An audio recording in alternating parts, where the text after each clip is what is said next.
The Dark Pact of Griswold, a tale of forbidden knowledge and inescapable doom.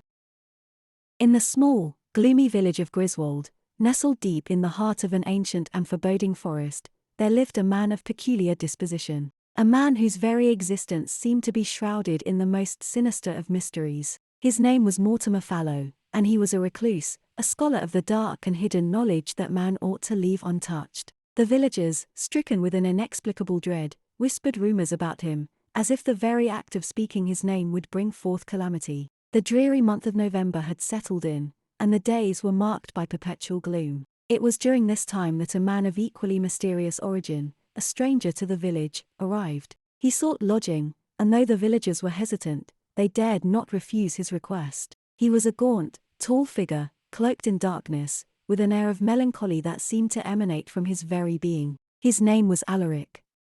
Upon his arrival, Alaric began to make inquiries about Mortimer Fallow, and it was not long before he found himself standing at the threshold of Mortimer's abode. The house, an ancient and crumbling edifice, stood at the outskirts of the village, half consumed by the encroaching tendrils of the forest that seemed to hunger for it. The villagers watched with bated breath as Alaric, unswayed by the house's sinister aspect, knocked thrice upon the door. Mortimer, at first reluctant, eventually granted Alaric entrance. The villagers watched as the tall stranger disappeared into the depths of the house, and the door shut behind him with a terrible, echoing finality. Inside the house, the air was heavy with a palpable aura of decay. The labyrinthine halls were lined with shelves upon shelves of ancient tomes, their bindings cracked and rotting, their pages yellowed with age. Here, Alaric revealed his true purpose. He sought knowledge of the most forbidden kind, knowledge that would grant him power over life and death. Mortimer, sensing a kindred spirit,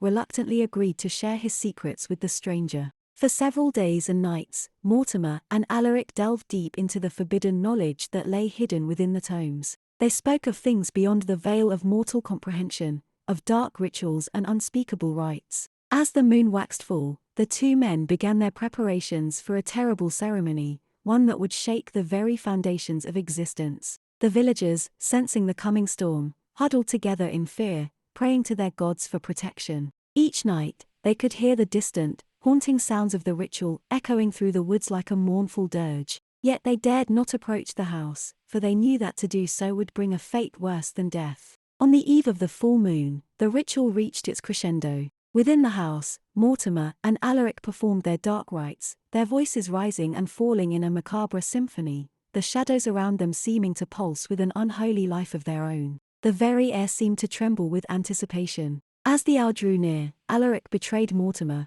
revealing his true intentions. He had come not only for the forbidden knowledge, but for Mortimer's very soul. Alaric, it seemed, was not a man at all, but a demon, a malevolent spirit that had walked the earth for centuries, feasting upon the souls of those who dabbled in the dark arts. In that moment, Mortimer knew that he had sealed his own doom. He had unwittingly invited this monstrous being into his home, granting it the power to claim him as its own. Yet in the face of certain annihilation, Mortimer found a final shred of courage, a desperate resolve to defy his fate. With a primal scream, Mortimer hurled himself at Alaric, disrupting the ritual, and the two figures became locked in a titanic struggle, their forms twisting and writhing amidst the darkness. As they grappled, the very air around them seemed to crackle with an otherworldly energy, the shadows growing darker and more malevolent with each passing moment. The villagers, unable to bear the terrible sounds any longer, gathered together in a trembling throng, their torches casting feeble light against the encroaching darkness.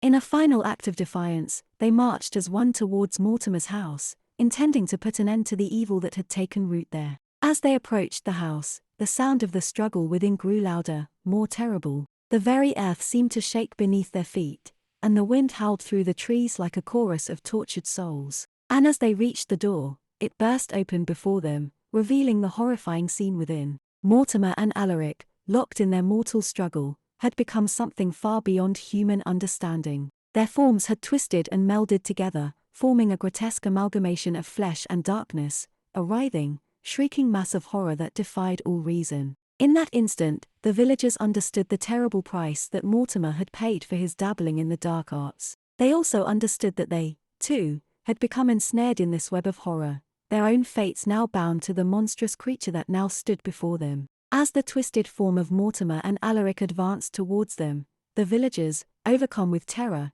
turned and fled, leaving the house and its horrifying occupants to the encroaching darkness of the forest. In the years that followed, the village of Griswold withered and died, its inhabitants consumed by the darkness that had taken root there. And deep within the ancient forest, the house of Mortimer Fallow still stands, a testament to the terrible power of the knowledge that man ought to leave untouched, and the ultimate fate of those who dare to seek it.